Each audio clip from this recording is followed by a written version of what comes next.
Hello दोस्तों, last video में हमने योजना आयोग के बारे में देखा था। आज हम लोग नीति आयोग के बारे में देखेंगे। ठीक है। 12वीं पंचवर्षीय योजना के दौरान 12वीं पंचवर्षीय योजना 2012 से 17 के दौरान उसका कार्यकाल था। ठीक है। तो 1 जनवरी 2015 को ठीक है योजना आयोग को समाप्त करके नीति आयोग की स्थापना की जाती है। ठीक है। और जिस प्रकार योजना आयोग एक एग्जीक्यूटिव बॉडी था, उसी प्रकार नीति आयोग भी एक एग्जीक्यूटिव बॉडी है। ठीक है। नॉन कॉन्स्टिट्यूशनल, नॉन स्टैट्यूटरी, मतलब इसका कोई संविधान में जिक्र नहीं था और न ही ये कैबिनेट में किसी प्रकार का एक्ट बना के इसकी स्थापना की जाती है। ठीक है। प्रधानमंत्री अपने कैबिनेट मिनिस्टर से विचार विमर्श करके इसकी स्थापना करते हैं। कब? 1 जनवरी 2015 को। और इसका फुल फॉर्म होता है एन नेशनल, आई इंस्टीट्यूशन, टी से ट्रांसफार्मिंग और आई से इंडिया। परीक्षाओं में अक्सर इसका फुल फॉर्म पूछा जाता है। ठीक है। तो इसका फुल फॉर्म हो जाएगा national institution for transforming India. ठीक है। तो नीति आयोग की स्थापना क्यों की गई? उसके कुछ उद्देश्य थे। ठीक है। सामाजिक आर्थिक विकास की प्राप्ति मतलब किस प्रकार से की जाए। ठीक है। तो उसके कुछ उद्देश्य या कार्य मतलब निर्धारित किए गए। ठीक है। वो इस प्रकार हैं, कुछ मेन इस प्रकार हैं। वैसे उद्देश्य तो बहुत थे इसके। ठीक है। लेकिन कुछ जो मेन है वो इस प्रकार है। पहला ये था सहकारी संघवाद पर ये आधारित था।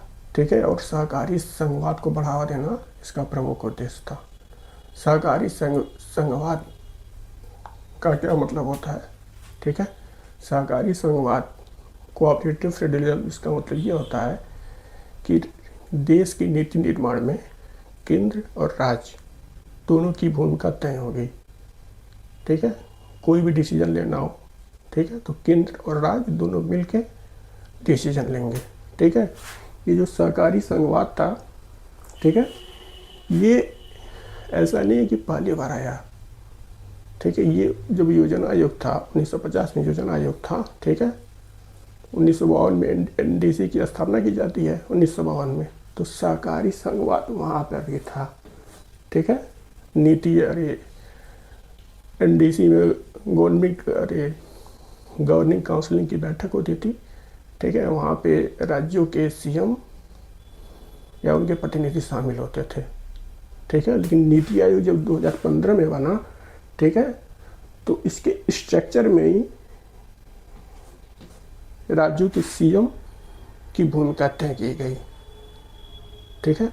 मतलब वहाँ पे जो सिस्टम था, मतलब एनडीसी का कॉन्सेप्ट ही पूरी तरह से मतलब समाप्त कर दिया गया। ठीक है। एनडीसी को प्रॉपर अनाउंसमेंट करके बंद तो नहीं किया गया। ठीक है। लेकिन एनडीसी की बैठक उसके बाद से हुई नहीं। ठीक है। जो गवर्नमेंट काउंसिल की बैठक होती थी वो उसके बाद से हुई नहीं।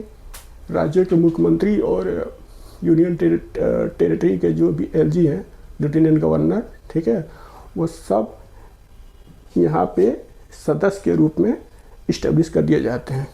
नीति आयोग के जो मेंबर्स होते हैं उसमें उसको शामिल कर दिया जाता है।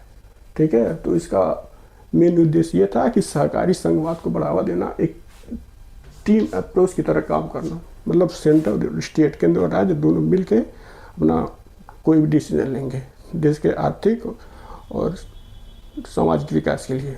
ठीक है। दूसरा था सरकार को नीतिगत सुझाव। ठीक है। तो ये क्या करती है? सरकार को नीतिगत सुझाव देती है विभिन्न मुद्दों पर। ठीक है। ये सरकार को केवल सुझाव देती है। सरकार सुझाव को उसका इंटरप्रेट करके सरकार कैसे उसको इम्प्लीमेंट करेगी वो सरकार की जिम्मेदारी है कि कैसे योजना बनाएंगी, क्या होगा। ठीक है। वो सरकार की जिम्मेदारी है। योजना आयोग में क्या था? योजना आयोग नीतिगत सुझाव के साथ साथ योजना भी बनाता था। ठीक है। लेकिन नीति आयोग का काम यहाँ है कि सरकार को सुझाव देती है। जी। ठीक है। ये सरकार का थिंक टैंक के रूप में काम करती है। Think tank. ठीक है। और नीति आयोग दीर्घकालीन रणनीति के तौर पे एक विजन लेके चलती है। जैसे नीति आयोग का भी 4 या 6 महीने पहले एक मीटिंग हुआ था, तो उसमें ये निर्धारित किया गया, ठीक है, प्रधानमंत्री मोदी का एक स्टेटमेंट भी आया था कि इंडिया को 2047 तक विकसित बनाना है, ठीक है। तो 2047 तक विकसित बनाना है, तो कैसे बनाना है, तो उसके लिए प्रॉपर एक स्ट्रेटेजिक प्लान तैयार करके उसको इम्प्लीमेंट किया जाना है, ठीक है। पहले 5-5 साल की योजनाएं बनती थी, ठीक है। तो ये जो 2047 में विकसित भारत ये जो बनना है, ठीक है, इसका भी एक प्रॉपर स्ट्रेटेजिक प्लान डिटरमाइन निर्धारित है, ठीक है। कैसे? अभी 2015 में नीति आयोग की स्थापना हो गई, ठीक है। तो आज से 15 मतलब नीति आयोग के बनने से 15 साल बाद 2030 में मतलब इसका रिव्यू होगा कि मतलब इसने क्या काम किया है, जो जिसके लिए इसकी स्थापना हुई थी वास्तव में वो पूरी हो पा रही है या नहीं, ठीक है।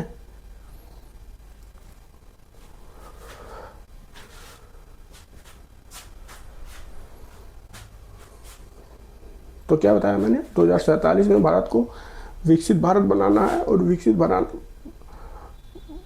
भारत बनाने के दौरान छोटी छोटी अल्पकालीन कार्य योजनाओं के माध्यम से रिव्यू किया जाएगा कि जो हमने अपना गोल निर्धारित किया है कि वो प्राप्त हो रहा है कि नहीं, ठीक है। वो छोटी छोटी कार्य योजना 3 साल या 4 साल भी हो सकती हैं, ठीक है। जैसे 2015 में नीति आयोग बना, फिर 2018 में 3 साल बाद उसका रिव्यू होगा कि नीति आयोग जितने भी काम किए हैं उसका मतलब क्या है, कितना प्रोग्रेस है, ठीक है। फिर उसके बाद से फिर 2022 में हुआ था क्या प्रोग्रेस है, ठीक है। तो फाइनल जो इसका डिटेल रिव्यू होगा वो होगा 2030 में, ठीक है। अभी 15 साल के लिए इसका निर्धारित किया गया है, ठीक है। ये हो गया दीर्घकालीन रणनीति अल्पकालीन कार्य योजना के साथ। अब हम लोग नीति आयोग के स्ट्रक्चर के बारे में देखेंगे कि नीति आयोग में कौन कौन सदस्य होते हैं, ठीक है। सबसे पहला इसका अध्यक्ष होता है प्रधानमंत्री, खुद इसके अध्यक्ष होते हैं, ठीक। दूसरा उपाध्यक्ष होते हैं, ठीक है। ये वर्तमान में है सुमन बेरी, ठीक है, अभी तो सुमन बेरी है, ठीक है। उसके बाद से होते हैं कुछ पदेन सदस्य होते हैं, ऑफिशियल मेंबर होते हैं, ठीक है। वर्तमान में ये 4 कैबिनेट मंत्री हैं जो इसके पदेन सदस्य हैं, ठीक है। पदेन सदस्य का मतलब ये होता है कि वो कैबिनेट मिनिस्टर भी रहते हैं और नीति आयोग के सदस्य भी रहते हैं। हो सकता है कि इन फ्यूचर में वो कैबिनेट मिनिस्टर ना हो, तो कैबिनेट मिनिस्टर अगर वो नहीं रहेंगे तो वहाँ पे ये जगह हो जाएगी खाली, ठीक है। तो फिर प्रधानमंत्री जिसको नामित करेंगे किसी नए मिनिस्टर को, तो वो यहाँ पे फिर इंक्लूड होगा, ठीक है। तो वर्तमान में 4 कैबिनेट मिनिस्टर हैं, इसके पदेन सदस्य हैं। एक अमित शाह है आपके गृह मंत्री, दूसरा राजनाथ सिंह, और तीसरे हैं निर्मला सीतारमण वित्त मंत्री, और चौथे हैं शिवराज सिंह। ये 4 लोग हैं, ठीक।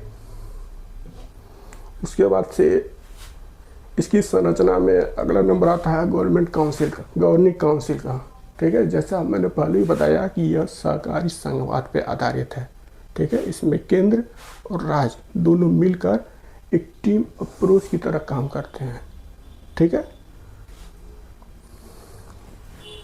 तो केंद्र के जो प्रतिनिधि हैं यहाँ तो हो ही गया, पीएम हो गए, कैबिनेट मिनिस्टर हो गए, और ये गवर्निंग काउंसिल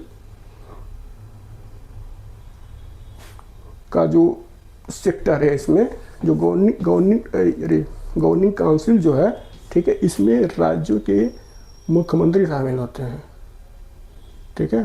पहले गवर्निंग काउंसिल शामिल होते थे एनडीसी में, लेकिन 2015 के बाद से एनडीसी भी खत्म कर दिया गया, ठीक है। उसको इसमें इंक्लूड कर दिया गया, ठीक है। तो इस गवर्निंग काउंसिल में सीएम, ठीक है, अगर यूटी है तो वहाँ पे अगर विधानसभा है तो वहाँ का सीएम, नहीं तो एलजी लेफ्टिनेंट गवर्नर, ये सब लोग मिल के, ठीक है, इस काउंसिल में शामिल होते हैं।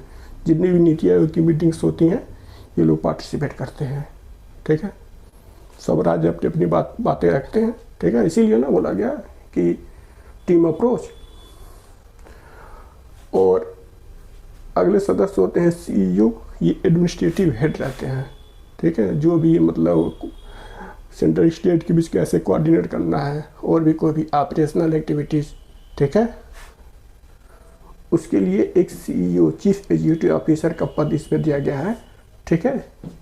ये एडमिनिस्ट्रेटिव हेड होते हैं। वर्तमान में ये है वी.आर. सुब्रमण्यम, ये वर्तमान में है, अभी 2026 चल रहा है, फरवरी 2026 ये वर्तमान की स्थिति है, और ये है, ठीक है। इसके अलावा इस आयोग में कुछ पार्ट टाइम मेंबर भी होते हैं, ठीक है, विभिन्न विभिन्न क्षेत्रों, जो अपने क्षेत्र में विशेषज्ञ हैं, विशेष ज्ञान रखते हैं, विशेष अनुभव रखते हैं, ठीक है। तो नीति आयोग की जब मीटिंग होती है तो उस पर्टिकुलर क्षेत्रों से उन लोगों को भी इनवाइट किया जाता है प्रधानमंत्री के माध्यम से, कि वो भी लोग अपने विचार रखें, ठीक है, अपना अनुभव शेयर करें, अपना नॉलेज शेयर करें, ठीक है। तो ये हो गया नीति आयोग, ठीक है। वीडियो देखने के लिए धन्यवाद।